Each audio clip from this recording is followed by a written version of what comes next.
नमस्कार साथियों। आज की वीडियो के माध्यम से हम लोग चर्चा करेंगे राजनीति शास्त्र के या राजनीति विज्ञान के चैप्टर नंबर 2 के बारे में। इससे पहले प्रथम अध्याय में पढ़ा चुका हूँ, यानी चैप्टर नंबर 1 पढ़ा चुका हूँ, जिसमें हम लोगों ने भारतीय राजनीतिक प्रक्रिया के अंतर्गत चीज़ों को जाना और समझा। भारत में राजनीतिक प्रक्रिया में एक प्रकार से आपके पेपर का नाम है बेसिकली ये। इसमें हम लोगों ने चैप्टर नंबर 1 में क्या पढ़ा भाई? चैप्टर नंबर 1 में हम लोगों ने पढ़ा उत्तर औपनिवेशिक भारत में लोकतंत्रीकरण की प्रक्रिया के बारे में समझा, और लोकतंत्र के जो आयाम होते हैं, खास करके सामाजिक आयाम, आर्थिक आयाम और राजनीतिक आयाम के बारे में हम लोगों ने पढ़ा। अब हम चर्चा करेंगे दूसरे चैप्टर के अंतर्गत स्वतंत्रता के बाद से भारतीय राजनीतिक व्यवस्था को जो आकार देने वाले कारक हैं, यानी भारतीय राजनीतिक व्यवस्था जो एक प्रकार से इंडियन पॉलिटिकल सिस्टम है, उसको एक प्रकार से एक राजनीतिक आकार देने के एक प्रकार से तमाम प्रकार के फैक्टर हैं, उन फैक्टर्स के बारे में हम लोग जानने का प्रयास करेंगे चैप्टर नंबर 2 के अंतर्गत। तो आइए जानने का प्रयास करते हैं। BA थर्ड सेमेस्टर के सिलेबस के अकॉर्डिंग राजनीति विज्ञान यानी पॉलिटिकल साइंस के न्यू बैच का एक प्रकार से सेकंड लेक्चर यानी चैप्टर नंबर 2, ठीक है। ये 2025, 26, 27, 28 सभी के लिए लेक्चर इंपॉर्टेंट होगा। तो ये ना सोचे कि एक प्रकार से सिलेबस हमारा चेंज होगा। सिलेबस वही है सभी विश्वविद्यालय के लिए। आप किसी भी विश्वविद्यालय के किसी भी कॉलेज में पढ़ रहे हैं तो आपको यही पढ़ना पड़ेगा, ठीक है। समझें, भारतीय राजनीतिक व्यवस्था यानी इंडियन पॉलिटिकल सिस्टम पहले ये समझें है क्या। देखिए, कुछ व्यक्ति भारतीय संविधान को ही भारतीय राजनीतिक व्यवस्था का अर्थ मानते हैं। यानी जो भारतीय संविधान है यानी इंडियन कॉन्स्टिट्यूशन जो है, जिसमें 395 अनुच्छेद, 22 भाग और एक प्रकार से 12 अनुसूचियां हैं। वर्तमान में एक प्रकार से 23-24 भाग हुए थे, फिर उसमें कमी आई। हालांकि एक प्रकार संशोधन जो है एक प्रकार संविधान में होता गया। 100 से अधिक बार संविधान में संशोधन हो चुका है।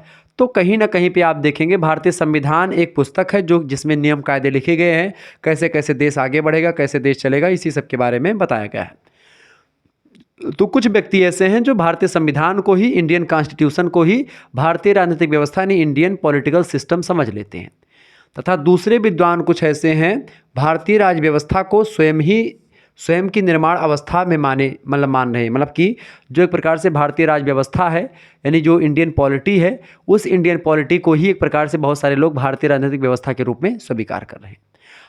वस्तु रूप में मतलब कि वास्तविक रूप में अगर देखें तो भारतीय राज व्यवस्था ना तो संविधान मात्र है और ना ही निर्माणाधीन है। उसी दिन राज्य व्यवस्था का निर्माण हो चुका था जिस दिन भारत की संविधान निर्मात्री सभा ने उद्देश्य प्रस्ताव एवं संविधान की जो प्रस्तावना है, प्रियम्बल ऑफ कॉन्स्टिट्यूशन है इंडिया का, उस पर अपनी स्वीकृति प्रदान कर दी थी। उसी दिन एक प्रकार से राज्य व्यवस्था का निर्माण भारत के हो चुका था, ठीक है। तब एक प्रकार से भारतीय पॉलिटिकल सिस्टम या इंडियन पॉलिटिकल सिस्टम का विकास कब हुआ? तो एक प्रकार से अगर ये कह दे कि राज्य व्यवस्था को ही पॉलिटिकल सिस्टम कहेंगे तो उतना उचित नहीं होगा, ठीक है।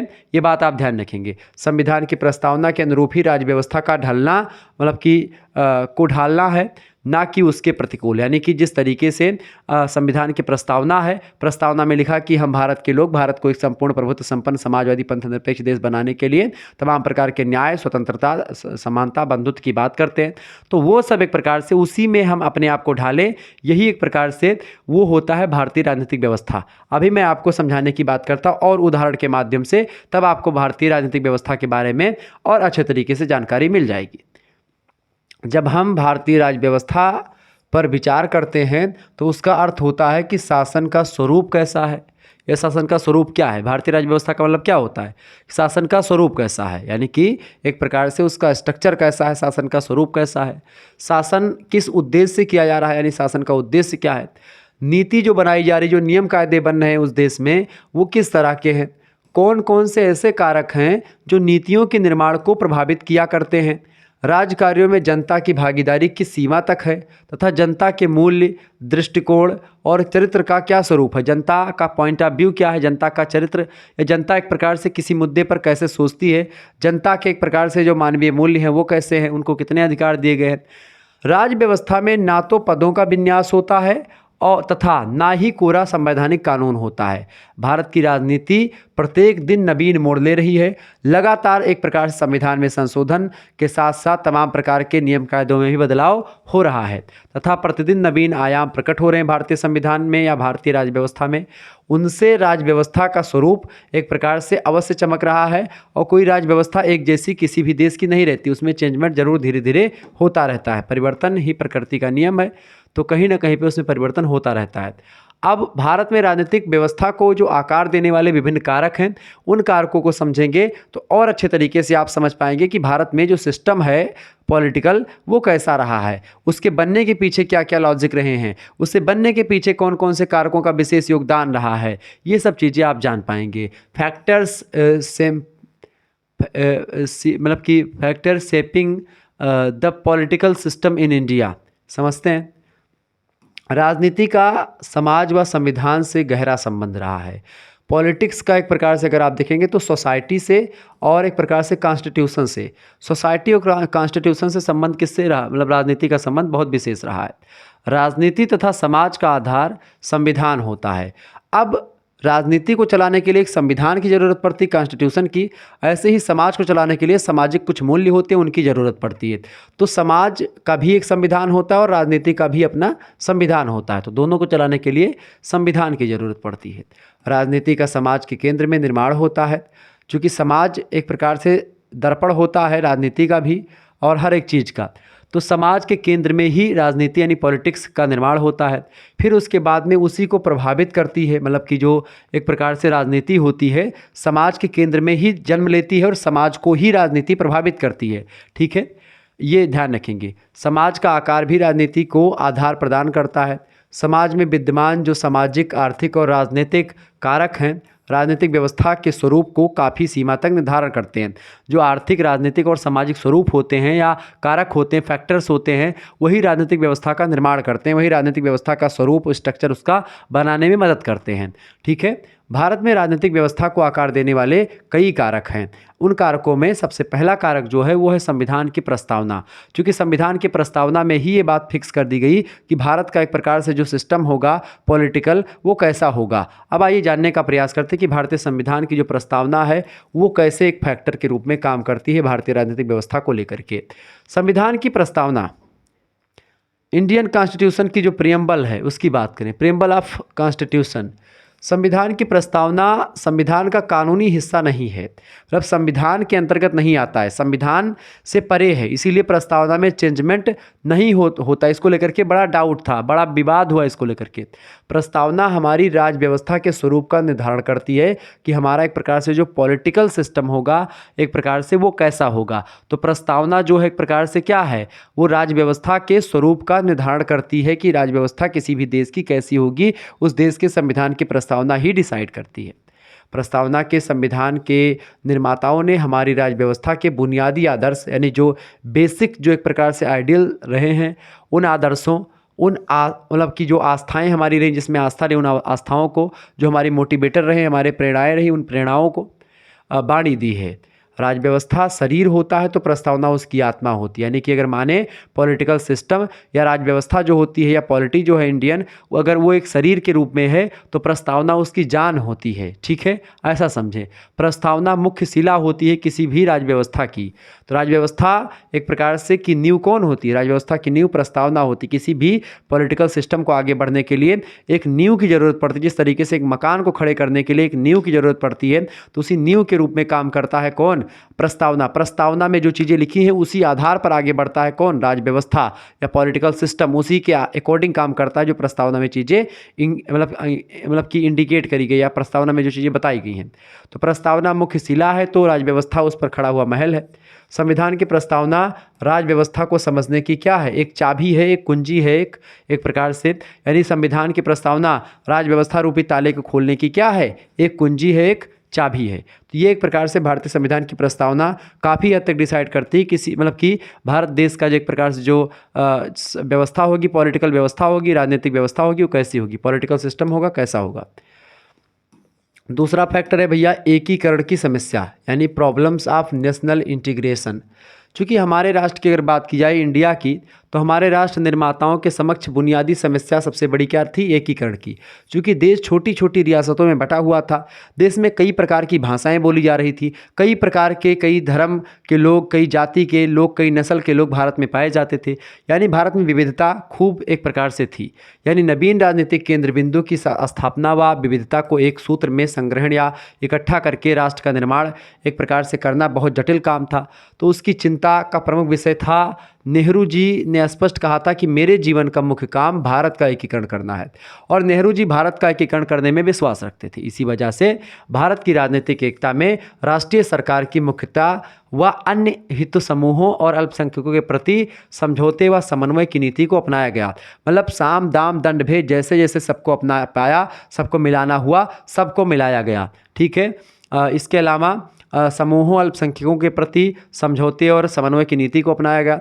केंद्रीय राज्य व्यवस्था की राष्ट्रीय एकीकरण की समस्या ने ही नींव डाली। इस तरीके से मतलब भारत एक प्रकार से एकीकरण के मुद्दे पर काम करता है। तो ये दूसरा हो, एकीकरण की समस्या का भी एक प्रकार से चूंकि थी, और इसीलिए एकीकरण मतलब भारत में चूंकि विविधता थी तो उसी विविधता को एकता के सूत्रपात में करने के लिए तो एकीकरण की एक प्रकार से बात करी गई। तो ये एक प्रकार से एक फैक्टर था भारतीय संविधान की स्ट्रक्चर को। तो भारतीय संविधान क्या है? विविधता में एकता की बात करता है। क्लियर? आगे देखिए, तीसरा जो फैक्टर था जो कि एक प्रकार से भारतीय राजनीतिक व्यवस्था को एक प्रकार से बनाने के लिए इंपॉर्टेंट माना जाता है, वो है भैया भारतीय संविधान यानी इंडियन कॉन्स्टिट्यूशन।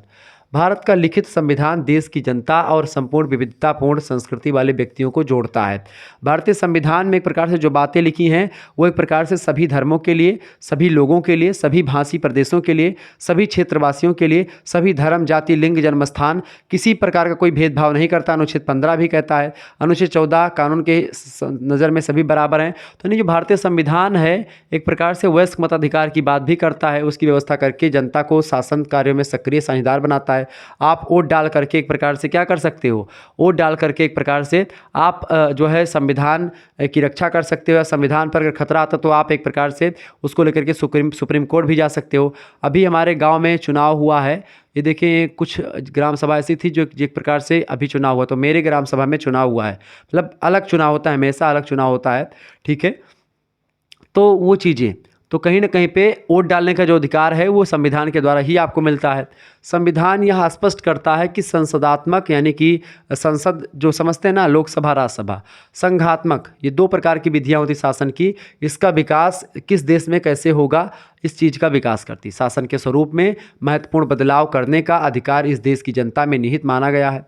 जनता ही सरकार की शक्ति का साधन रहेगी, तो जनता एक प्रकार सर्वोपरि है। Be the people of India भारतीय संविधान की कॉन्स्टिट्यूशन में भी लिखा गया है। तो भारतीय संविधान एक प्रकार से यह डिसाइड करता है काफ़ी हद तक कि किसी भी देश की मतलब कि भारत देश की जो सिचुएशन मतलब जो सिस्टम होगा पॉलिटिकल वो कैसा होगा, क्योंकि संविधान के अकॉर्डिंग ही हमको चलना है, संविधान के दायरे में ही रह करके काम करना है। ठीक है। तो संविधान एक प्रकार से क्या है, एक सीमा है, एक सीमा निर्धारित करता है कि आपको क्या कर सकते हैं, आप क्या नहीं कर सकते हैं। क्लियर? तो ये चीज़ें। इसके अलावा अगर और आगे बढ़े हम, चौथा फैक्टर है अपना भाई क्षेत्रीयता। क्षेत्रीयता भी प्रभावित करता है। क्षेत्रीयता यानी कि रीजनलिज्म। राजनीतिक व्यवस्था को क्षेत्रीय विवाद भी प्रभावित करते रहे हैं। क्षेत्रीय समस्याएं राजनीतिक आंदोलन को उत्पन्न करती हैं। धीरे धीरे क्षेत्रवाद की भावना एक प्रकार से जटिल रूप धारण कर लेती है और बड़े स्तर पर आ जाती है।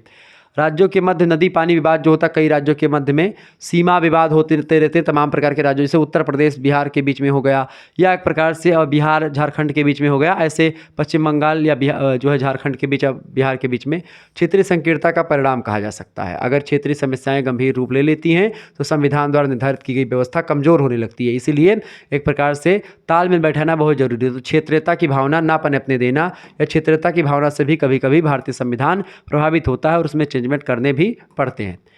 पांचवा जो फैक्टर जो प्रभावित करता है भारतीय राजनीतिक व्यवस्था को वो है धर्म यानी रिलीजन। धर्म ने भारत में राजनीतिक व्यवस्था को बहुत अधिक प्रभावित किया है। भारत का धर्म के आधार पर विभाजन हुआ तथा पाकिस्तान के निर्माण के बाद भी देश में सिख, पारसी, जैन, ईसाई, बौद्ध धर्मों के अतिरिक्त इस्लाम के अनुयायी भी मौजूद हैं इंडिया में, भारत में। अतएव राज्य व्यवस्था के स्वरूप को धर्मनिरपेक्ष घोषित करना अनिवार्य ही था और किया भी गया, क्योंकि धर्म के आधार पर बंटवारा हुआ था कि भाई जो मुस्लिम हैं पाकिस्तान में रहेंगे और जो हिंदू हैं एक प्रकार से वो किस में रहेंगे, हिंदू लोग जो होंगे वो भारत में रहेंगे। लेकिन फिर भी हिंदुओं का देश होते हुए भी यहाँ पर मुस्लिम, सिख, ईसाई, पारसी, बौद्ध, जैन, ईसाई मतलब सब रहते हैं, कोई इसमें दिक्कत की बात नहीं है। इसलिए भारतीय संविधान की प्रस्तावना में एक प्रकार से धर्मनिरपेक्ष या पंथ निरपेक्ष शब्द को इंक्लूड करना जरूरी हो गया। तो कहीं ना कहीं पे धर्म भी डिसाइड करता है कभी कभी कि भारत का जो सिस्टम होगा पॉलिटिकल वो कैसा होगा, वो भी डिसाइड करता है। ठीक है। तो ऐसे से कई प्रकार के फैक्टर्स होते हैं जो लगातार प्रभावित करते रहते समय के अकॉर्डिंग। छठा फैक्टर समायोजन तथा सहमति के सिद्धांत यानी principles of compromise and conscience मतलब कॉन्शियस एक प्रकार से कॉन्शियसनेस। कहीं ना कहीं पे समायोजन और सहमति के सिद्धांत के द्वारा ग्रानबी ऑस्टिन कहते हैं कि भारतीय संविधान निर्माताओं ने संविधान की रचना में दो सिद्धांतों से कार्य लिया है। पहला सिद्धांत ये है कि सारे निर्णय सभी की सहमति से लिए जाएंगे, बहुमत के बल पर नहीं लिए जाएंगे, मतलब कि सभी का सहमति होगा तभी कुछ निर्णय लिए जा सकते हैं। ठीक है। दूसरा यह भी कि समझौते की भावना यानी अल्पमत अथवा अलग विचारों वालों का अधिक से अधिक ध्यान। कांग्रेस के नेता को यह ज्ञात था कि अभी कई दिनों तक कांग्रेस का एक छत्र शासन है, अतएव देश की एकता एवं स्थिरता हेतु राजनीतिक दृष्टि से महत्वपूर्ण समस्त दलों के साथ लेकर के समझौते की भावना से निर्णय लिए जाने चाहिए। देश के विभाजन एवं पाकिस्तान के निर्माण की घटना से देश के नेता जान चुके थे कि बहुमत की तरफ से निर्णय मतलब की लादना एक लोकतंत्र के लिए उचित नहीं होगा। इसीलिए एक प्रकार से केवल बहुमत की तानाशाही ना हो, इस तरीके से समायोजन और सहमति के सिद्धांत की बात करी गई, ताकि एक दल या जो ज़्यादा हैं उन्हीं की एक प्रकार से बात ना सामने आए, जो एक प्रकार से छोटा तबका है उसकी बात भी सामने आए। तो ये भी प्रभावित करता है। इसके अलावा ब्रिटिश विरासत जो है, अंग्रेजी शासन का प्रभाव भारतीय राज्य व्यवस्था पर खूब पड़ा, सभी जगह आपको दिखाई पड़ेगा।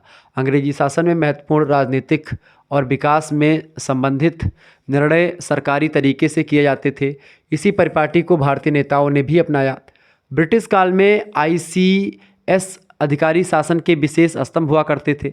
स्वाधीनता के पश्चात की नूतन राज्य व्यवस्था में समस्त परिवर्तनों व नई नीतियों का भार सरकारी सेवाओं पर डाल दिया गया।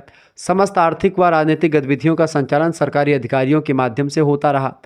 वस्तु रूप में नवीन व्यवस्था में नौकरशाही के अभूतपूर्व विस्तार को ब्रिटिश विरासत ही कहा जा सकता है। तो कुल मिलाकर के जो ब्रिटेन का शासन यहाँ पर रहा, उसका भी एक प्रकार से प्रभाव लगातार भारतीय राज्य व्यवस्था पर हमेशा पड़ता रहा है। आठवां जो कारक है भारतीय राज्य व्यवस्था को प्रभावित करता है, वो है जाति यानी कास्ट। हेरल्ड गोल्ड कहते हैं कि राजनीति का आधार होने के बजाय जाति उसको प्रभावित करने वाला एक कारक है।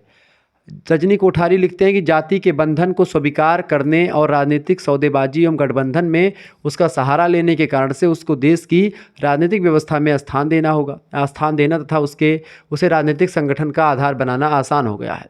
जातियों का अपनी संख्या बल के आधार पर संगठन होने लगा है। निर्वाचनों के परिणामों को प्रभावित करने लगी हैं। वह राजनीतिक दलों के आधार पर निर्माण करती हैं।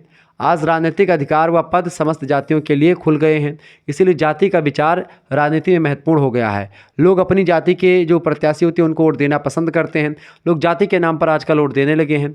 राजनीतिक दलों को अपने प्रत्याशी का चयन करने में यह भी आजकल देखना पड़ता है, जिसको टिकट देना तो भाई वो किस जाति का है, उस जाति के लोग कितने हैं, तो एक प्रकार से ये सब ध्यान देना पड़ता है। ठीक है, किस जाति में कितने समूह हैं, जातिगत नेताओं का कितना राजनीतिक प्रभाव है। प्रोफेसर MN श्रीनिवास जो कि बड़े अच्छे समाजशास्त्री हैं, वो कहते हैं कि संख्या की दृष्टि से बड़ी बड़ी जातियां तो जिला और राज्य स्तरों पर राजनीतिक दबाव गुट बन गए हैं। बोन्सी फ्यूगर कहते हैं कि भारतीय राज्य व्यवस्था में जातियां शक्ति की एक पुंज हैं जिसके प्रभावों की उपेक्षा नहीं की जा सकती है। आप देखते हैं कि एक प्रकार जातियों के नाम पर तमाम प्रकार की पार्टियां बनाई जाती, तमाम प्रकार के दबाव समूह यानी प्रेशर ग्रुप्स का निर्माण होता रहा है। ठीक है। नौवां फैक्टर है आपका, वो है आधुनिकीकरण यानी कि मॉडर्नाइजेशन मतलब कि लगातार एक प्रकार से आधुनिक चीज़ें सामने आ रही हैं, लोग नए नए चीज़ों को जान पा रहे हैं, तो इस कारण से एक प्रकार से क्या हो जा रहा है, तमाम प्रकार की परिवर्तन देखने को मिल रहे हैं और उसका प्रभाव भी पड़ रहा है। ठीक है, देखिए आधुनिकीकरण आधुनिक समय की मुख्य आवश्यकता है तथा राजनीतिकरण इसकी संचालक शक्ति है। हमारा समाज आधुनिकता से प्रभावित हुआ है और लगातार होता रहा है। समाज के आधुनिकीकरण से राज्य व्यवस्था यानी कि जो पॉलिटिकल सिस्टम है उसके स्वरूप में भी एक प्रकार से निखार आया है। नई शिक्षा, सरकारी नौकरियां, वयस्क मताधिकार व्यवस्था के विस्तार में प्राचीन जाति पात पर आधारित व्यवस्था को परिवर्तित किया गया है। उच्च जातियों व अमीरों के अलावा निची जातियों और गरीब लोगों को राजनीतिक दृष्टि से संगठित होने का एक प्रकार से वो आधार मिला है। सभी लोग एक प्रकार से बराबर हैं, किसी को एक प्रकार से कोई विशेष दर्जा नहीं दिया गया है। उनकी इच्छाएं बढ़ने लगी हैं जो दबे तबके थे। राजनीतिक व्यवस्था में एक दूसरे के प्रतिद्वंदी बन गए हैं। चुनावों के परिणाम स्वरूप समस्त जातियां और उनके समूह की व्यवस्था में सक्रिय साझेदार भी बन गए हैं। तो एक प्रकार से सभी को वोट डालने का अधिकार है, सभी बराबर हैं, सभी एक प्रकार से छुआछूत जो था पहले वो ख़त्म कर दिया गया है। तो ये सब एक प्रकार से काफ़ी हद तक प्रभावित करते हैं। 10वां फैक्टर है सांस्कृतिक यानी कल्चरल। सांस्कृतिक दृष्टि से कुछ राज्य आधुनिक समय में भी परंपराजन्य मूल्यों को जारी किए हुए हैं, जबकि दूसरे राज्यों में वर्तमान प्रवृत्तियों को आत्मसात किया गया है। यानी आत्मसात मतलब कि चीज़ों को ग्रहण किया गया है, जो नई नई चीज़ें आई हैं। कुछ राज्य ऐसे हैं जो कि अपने आप को अभी पुरानी परंपरा में ही एक प्रकार से जी रहे हैं, लेकिन कुछ ने एक प्रकार से जो नवीन प्रवृत्तियाँ उनको शामिल किया है। हर एक राज्य की राजनीति वहाँ की सामाजिक और सांस्कृतिक पृष्ठभूमि के विषय में विशेष रूप से होती है, तो संस्कृति भी प्रभावित करती है। इसके अलावा कृषि और उद्योग, एग्रीकल्चर और इंडस्ट्री कितना है उस देश में, वो भी प्रभावित करता है उस देश के राजनीतिक व्यवस्था को। भू स्वामित्व के मसले भी कृषि व्यवस्था की पृष्ठभूमि में महत्वपूर्ण रहे हैं। R.K. वर्मा ने बिहार के विषय में भूमि सुधार की असफलता के लिए सुधार प्रक्रिया में राजनीतियों की भूमिका पर प्रकाश डाला हुआ है। हमें ज्ञात है कि भारत में भूमि स्वामित्व अलग प्रकृति रही, जैसे कि बिहार सहित पूर्व व मध्य भारत में जमींदारी प्रथा रही है शुरुआत से ही। दक्षिण में रैयतवाड़ी और पश्चिम और उत्तरी राज्यों में महालवाड़ी व्यवस्था, जो कि एक प्रकार से भूमि पर एक प्रकार से किसका अधिकार कैसे होगा वो व्यवस्था रही है। इसमें शोषण पूर्ण सामाजिक व्यवहार होता था, जिसका प्रभाव आज भी दिखता है। कृषक आंदोलन का इतिहास महाराष्ट्र, तमिलनाडु और केरल में होता रहा लगातार। तो कहीं ना कहीं पे ये चीज़ें जो रही हैं, ये एक प्रकार से कृषि और उद्योग भी जो एक प्रकार से राजनीतिक व्यवस्था को लगातार प्रभावित करते रहे हैं। किसानों ने जो आंदोलन किए वो एक प्रकार से अंग्रेजी सत्ता को भी प्रभावित किया है। पंजाब, हरियाणा, महाराष्ट्र और उत्तर प्रदेश में कृषक वर्गों ने दबाव समूह का कार्य किया और अपने हितों के लिए संगठित होते रहे। बिहार में भी स्वामी सहजानंद के नेतृत्व में किसान आंदोलन चलता रहा और इससे राज्यों की राजनीतिक व दलीय व्यवस्था प्रभावित होती रही है हमेशा, ठीक है, और बदलाव होता रहा है। 12वां फैक्टर ये है कि औद्योगिक विकास यानी इंडस्ट्रियल डेवलपमेंट, उद्योगों का विकास जो है लगातार हो रहा है। इसकी प्रवृत्ति तथा व्यापकता ने कई राज्यों की राजनीति को प्रभावित किया है। इकबाल नारायण जो कि एक बड़े विद्वान हैं, उन्होंने कहा कि जिन राज्यों का औद्योगिक रूप से विकास हो चुका है, वहाँ यातायात, संचार के साधन, शिक्षा और तकनीकी ज्ञान, सेवाएं, ये सब उपलब्धियाँ एक प्रकार से लगातार बढ़ रही हैं। उपलब्धियों के अवसर लगातार एक प्रकार से अत्यधिक अवसरों के फलस्वरूप साधारण जो साधारण जन राजनीतिक हैं या जो जनता है, एक प्रकार से राजनीतिक चेतना में एक प्रकार से प्रमुख रूप से जान पा रहे हैं, अपने अधिकारों की बात कर पा रहे हैं, ठीक है। वहाँ श्रमिक हर चीज़ के बारे में जान पा रहे हैं जब वो पढ़े लिखे होंगे तब, ठीक है। और इसी तरीके से महाराष्ट्र, आप देखेंगे महाराष्ट्र, पश्चिमी बंगाल, तमिलनाडु, कर्नाटक के जिन क्षेत्रों में औद्योगिकरण का विकास हुआ है, वहाँ श्रमिक वर्ग व ट्रेड यूनियन क्रियाओं का उद्भव हुआ है। इन दोनों में जाति, संप्रदाय तथा धर्म का महत्व बहुत कम है। इन राज्यों में राजनीति के शक्ति के केंद्र संस्थागत रहे हैं। इसके विपरीत भारत के जिन राज्यों में औद्योगिक विस्तार शून्य या नगण्य रहा है, वहाँ शिक्षा, रोजगार और तकनीकी विकास के बहुत कम अवसर उपलब्ध हुए हैं। परिणामतः राजनीतिक चेतना भी अपेक्षाकृत वहाँ पर कम हुई है। यानी उद्योगों का विकास जितना अधिक होगा, वहाँ पर राजनीतिक चेतना उतनी ही अधिक बढ़ेगी, ठीक है। तो उद्योग कहीं ना कहीं पर बहुत हद तक राजनीतिक व्यवस्था को प्रभावित करते हैं।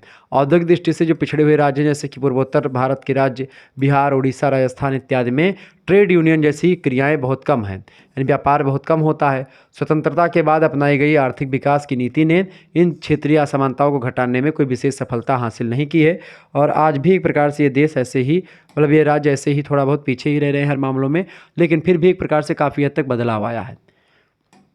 13वां फैक्टर आप देखेंगे आर्थिक सुधार, इकोनॉमिक रिफॉर्म्स बहुत सारे हुए, ठीक है। स्वतंत्रता के बाद से ये भी एक प्रकार से प्रभावित करते हैं भारतीय राजनीतिक व्यवस्था को। 1990 के दशक में आर्थिक सुधार अपनाने के बाद भी देश के समस्त राज्यों में आर्थिक सुधार के लाभों का संवितरण नहीं हुआ। आज एक तरफ इस तरह के राज्यों का समूह है जहां उदारीकरण व आर्थिक सुधारों के परिणाम स्वरूप अर्थव्यवस्था की उच्च स्थिति है। दूसरी तरफ इस तरह के राज्य हैं जहां प्रति व्यक्ति आय की निम्न स्थिति, धीमी आर्थिक उन्नति, गरीबी रेखा से नीचे निवास करने वालों का बढ़ता हुआ परसेंटेज, जनसंख्या की तेज वृद्धि और बढ़ती हुई बेरोजगारी स्थापित है। लगातार एक प्रकार से आप देखते हैं पिछले एक दशक में गुजरात, महाराष्ट्र, तमिलनाडु, कर्नाटक और राष्ट्रीय राजधानी दिल्ली को आर्थिक सुधारों का जो भी लाभ मिला है वह बिहार, उड़ीसा, छत्तीसगढ़, राजस्थान, मध्य प्रदेश और पूर्वोत्तर के राज्यों को नहीं मिला है। जो राज्य एक प्रकार से आगे हैं, जहाँ पर आर्थिक सुधार जहाँ पर इंडस्ट्री ज़्यादा है, जो एक प्रकार से केंद्र में रहते हैं, उनमें सुधार ज़्यादा होता है और जो गरीब देश हैं, राज्य हैं, उनमें एक प्रकार सुधार कम होता है। गरीबी व वर्गीय असमानता के उत्पन्न आर्थिक विषमता की दृष्टि से देश के अनेक राज्यों की स्थिति अलग अलग है और राज्य की राजनीति आर्थिक कारकों की पृथकता से प्रभावित हुई है। अगर जो राज्य एक प्रकार से गरीब होंगे, वहाँ की राजनीति अलग तरीके से होगी, वहाँ का सिस्टम अलग होगा, और जहाँ पर चीज़ें नहीं होगी वहाँ का सिस्टम अलग होगा। तो इस तरीके से चीज़ें होती हैं। 14वां जो आपका टॉपिक है, मतलब जो फैक्टर है, वो है आपका राजनीतिक दलीय व्यवस्था। पॉलिटिकल पार्टी सिस्टम जो होता है ये भी प्रभावित करता है भारतीय राजनीतिक व्यवस्था को। राजनीतिक प्रवृत्तियाँ राज्यों की राजनीति को प्रभावित करने वाला सबसे महत्वपूर्ण कारक है। इन राजनीतिक कारकों में कई राज्यों की पृथक दलीय व्यवस्था, केंद्र और राज्यों के में सत्तारूढ़ राजनीतिक दलों की स्थिति, प्रधानमंत्री व मुख्यमंत्रियों का व्यक्तित्व तथा केंद्रीय नेतृत्व शामिल होता है। केंद्रीय नेतृत्व मतलब जैसे पीएम मोदी। अब लोग एक प्रकार से भाजपा पार्टी की वजह से नहीं जीतते, मोदी ने इतना एक प्रकार से वर्चस्व स्थापित किया नरेंद्र मोदी जी ने कि मोदी जी के नाम पर लोग जीतते हैं। जो टिकट वगैरह जो सांसदों को मिल जाता है, सांसद लोग वैसे बिना काम के जीत जाते हैं, ऐसे बस केवल घूमते रहते हैं, एक दिन भी वोट मांगने नहीं जाते और जीत जाते हैं। सन 1967 तक एकल दल प्रभुत्व व्यवस्था के रूप में कांग्रेस का ही एक आधिपत्य था। कई राज्यों में 1967 के बाद गैर कांग्रेसी दलों में चुनावी राजनीति के कारण से जातीय और दलीय प्रणाली के नए समीकरण सामने आए। क्षेत्रीय राजनीतिक दलों की संख्या, भूमिका व प्रधान उत्तरोत्तर बढ़ने से क्या हुआ कि राष्ट्रीय और राज्य स्तर पर दलीय व्यवस्था में विभिन्नता पैदा होने लगी, जिससे राज्य राजनीति को प्रभावित किया, जिसने विभिन्न राज्यों में दलीय व्यवस्था, मतलब जो पॉलिटिकल पार्टी तमाम प्रकार के हर एक राज्यों की अलग अलग पार्टियां बनने लगी। इसकी विचारधारा का महत्व भी लगातार बढ़ा है पिछले दशकों में। जैसे केरल, पश्चिम बंगाल, त्रिपुरा में वामपंथी राजनीतिक विचारधारा का प्रचार, तमिलनाडु, पंजाब और जम्मू कश्मीर में जाति, धर्म और भाषा के सवालों को लेकर के राजनीतिक दलों का होना भी दलीय प्रणाली का एक पक्ष था। बीपी सिंह के अनुसार चुनावों में जाति की भूमिका कुछ राज्यों में अपेक्षाकृत अधिक थी और कुछ राज्यों में उतनी नहीं थी। तो ये भी एक प्रकार से राजनीतिक दलीय व्यवस्था जो है ये काफ़ी हद तक प्रभावित करती किसी भी फैक्टर को। ठीक है, इसके अलावा अगला फैक्टर है आपका केंद्र राज्य दलीय संबंध, यानी केंद्र और राज्य का एक प्रकार से जो संबंध होता है पॉलिटिकल पार्टीज का, सेंटर स्टेट पार्टी रिलेशंस। यानी राज्य राजनीति को केंद्र और राज्यों में जो सत्तासीन राजनीतिक दल हैं उनकी स्थिति ने प्रभावित किया है। केंद्र व राज्य में जो विपरीत दल होते हैं उनके सत्ता में रहने के कारण से राज्यों का रुख बदला जाता है। जैसे कि कहीं पर आप देखते हैं राज्य में मान लेते हैं सपा की सरकार है और केंद्र में बसपा की, मतलब उसकी केंद्र में भाजपा की सरकार है। तो इससे क्या होता है, इससे एक प्रकार से जब उनका तालमेल ठीक ठाक तरीके से चलता है तो उससे भी एक प्रकार से कई प्रकार के बदलाव देखने को मिलते हैं। कभी कभी क्या होता है कि भाई राज्य सरकार अलग है और केंद्र सरकार अलग है, वो अलग विचारधारा पर है, वो अलग विचारधारा पर है, तो वो भी प्रभावित करती है एक प्रकार से भारतीय पॉलिटिकल सिस्टम को। तो इस तरीके से कई फैक्टर्स हैं या कई कारक हैं जो कि भारतीय राजनीतिक व्यवस्था को प्रभावित करने वाले कारक थे, जिनके बारे में हम लोगों ने समझा। तो इसको आप देख लीजिएगा। बाकी एक चीज़ और, अगर आपको हिंदी का कोर्स लेना तो आप ले सकते हैं। हिंदी का कोर्स या एक प्रकार से हर एक सब्जेक्ट का कोर्स, जैसे कि आज 2nd चैप्टर हो चुका, हिंदी नहीं बल्कि कोई भी कोर्स आपको लेना, हर एक सब्जेक्ट का कोर्स है, ग्रुप में आपको जोड़ दिया जाएगा। आप 91 61 93 60 62, जैसे भैया देखो यहाँ पर क्लास आपकी होंगी, यूट्यूब पर आपकी क्लास होंगी, वीडियोज़ लेक्चर होंगे, लेकिन जो इसके पीडीएफ नोट्स होंगे या एक प्रकार से आप डायरेक्ट हमसे जुड़ेंगे, डाउट सेशन वगैरह, लाइव क्लासेस या मतलब कि जो वीडियो लेक्चर्स जो होंगे चैप्टर्स के, वो सब आपको मिलेंगे अगर आप कोर्स लेंगे तो। हिंदी का कोर्स बेसिकली लॉन्च कर दिया गया है, उसी हिंदी में आपको सारे कोर्सेज मिलेंगे। मॉडल पेपर, महासंग्राम, रिवीजन क्लास, ठीक है, इसके अलावा जो है मैराथन क्लास, ये सब आपकी क्लासेस होंगी। तो आप SMS करें 91 61 93 60 62 पर और तुरंत अपना कोर्स ले लें। मात्र और मात्र इसकी प्राइस रखी गई 100 रुपीज़, आपके कहने पर मात्र 100 रुपये इसकी प्राइस रखा हूं मैंने, और आप आसानी से इस कोर्स को बाई कर सकते हैं। ठीक है, तो फटाफट से आप SMS करें कि सर जी हमको हिंदी साहित्य BA 3rd सेमेस्टर कोर्स चाहिए। उसमें हर एक सब्जेक्ट की PDF नोट्स आपको मिलते रहेंगे समय समय पर। ठीक है, बाकी एक प्रकार से परीक्षा के अंतिम समय में आपके एक प्रकार से जो टेस्ट वगैरह होंगे वहाँ पर आपको करवाए जाएंगे, एक प्रकार से जो यूट्यूब पर जो वो होंगे उसकी PDF नोट्स भी आपको मिल जाएंगे। सोशियोलॉजी की अगर बात की तो इसका भी चैप्टर नंबर 2 आपके जो है चैनल पर आ चुका है, तो आप शुक्ला स्टडी पॉइंट चैनल पर यानी इसी चैनल पर आप देख लीजिएगा। ठीक है, तो ये भी चैप्टर नंबर 1 2 आ चुका है। ऐसे ही हर एक सब्जेक्ट की क्लासेस लगातार इस समय हो रही हैं, तो शुक्ला स्टडी पॉइंट को सब्सक्राइब करें, वीडियो को लाइक करें। अगर अभी तक आपने चैनल को सब्सक्राइब नहीं कर लीजिएगा। और हमारा दूसरा चैनल है जिसका नाम है को करिकुलर मास्टर, वहाँ पर आप जाएंगे तो वहाँ पर आपको को करिकुलर परीक्षाओं की तैयारी के लिए एक प्रकार से चीज़ें मिल जाएंगी। आपको को करिकुलर परीक्षा यानी अनिवार्य प्रश्न पत्र जो आपको पढ़ना पड़ेगा आपकी बार, वो पढ़ना पड़ेगा human values and environmental studies के बारे में, तो उसकी क्लासेस भी आपको वहाँ पर मिलेंगी। धन्यवाद, मिलते हैं फिर नेक्स्ट वीडियो में। बहुत बहुत धन्यवाद आप सभी का, ऐसे ही अपना प्यार बनाए रखिएगा। ठीक है, वीडियो को लाइक कर दीजिए, चैनल पर करना है तो सब्सक्राइब कर दीजिएगा। सोशियोलॉजी में चैप्टर नंबर 1 और चैप्टर नंबर 2 दोनों एक प्रकार से मैं करवा चुका हूं। चैप्टर नंबर 3 जो आएगा सोशियोलॉजी का वो जल्द ही आएगा। ये सभी विश्वविद्यालय के लिए वैध है, ये बात आप ध्यान रखेंगे। आप किसी भी विश्वविद्यालय में, किसी भी कॉलेज में पढ़ रहे हैं तो आपके लिए लेक्चर पूर्ण रूप से समर्पित है। ठीक है, sociology, political science, history, geography, हर एक सब्जेक्ट का एक प्रकार से लेक्चर लगातार शुक्ला स्टडी पॉइंट पर हो रहा है। तो आप सभी लोग एक प्रकार से कोर्स भी ज्वाइन कर सकते हैं हिंदी वाला, और हिंदी का कोर्स अगर आप लेंगे तो उससे आपका बेनिफिट होगा, आप डायरेक्ट हमसे जुड़ पाएंगे और मात्र 100 रुपये खर्च करके आप सारे PDF भी प्राप्त कर पाएंगे, हर एक सब्जेक्ट के PDF आप प्राप्त कर पाएंगे। यहाँ तक कि जो आपका अनिवार्य प्रश्न पत्र होता है human values and environmental studies का, उसका भी आप प्राप्त कर पाएंगे। ठीक है, धन्यवाद, बहुत बहुत धन्यवाद आप सभी का।